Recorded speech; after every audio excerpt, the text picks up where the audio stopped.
Hi, my name is Adante Wallace, and today I'll be talking about cytomegalovirus, or CMV. As a part of the herpes family, it is also known as the human herpes virus 5.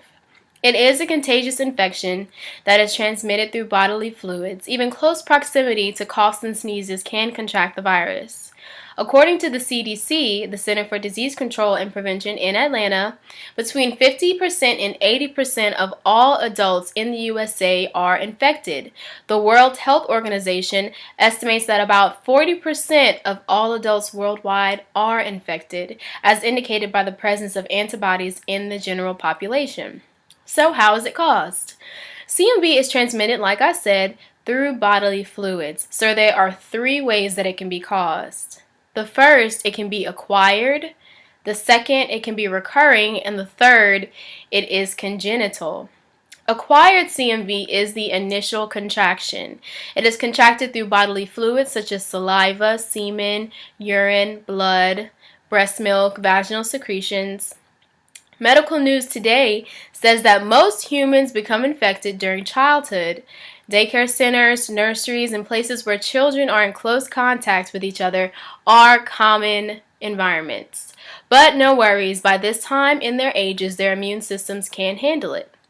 Recurring CMV is when the person has the infection, but it is lying dormant and becomes active when the immune system weakens. Patients such as cancer patients, HIV patients, organ transplant recipients are more susceptible to recurring CMV.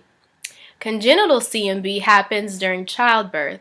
The infected mother can pass it to her unborn child. In some cases, the mother can have recurring CMV that becomes active during pregnancy. So, you should get tested. The virus doesn't always come with symptoms. An acute infection can cause mono-like symptoms like fatigue, fever, loss of appetite, swollen lymph nodes, and muscle aches. For those with a weak immune system, the symptoms can cause different problems in different organs like pneumonia in the lungs, blindness in the eyes, hepatitis in the liver, and even a coma.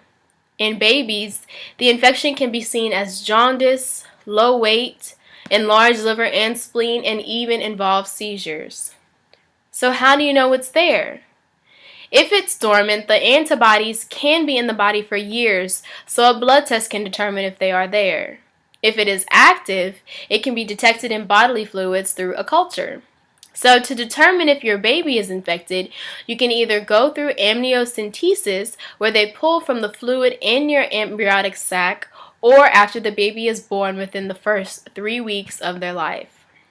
So the ways to prevent CMV: wash your hands. Since the virus can be contracted by even touching surfaces and transferring them to your eyes, nose, and mouth, washing your hands is one of the easiest ways to prevent the infection. I know we like to share with our friends and family, but avoiding sharing foods and drinks is another way, as well as avoiding saliva when kissing a child. Of course, using a condom during sex is also a preventative measure.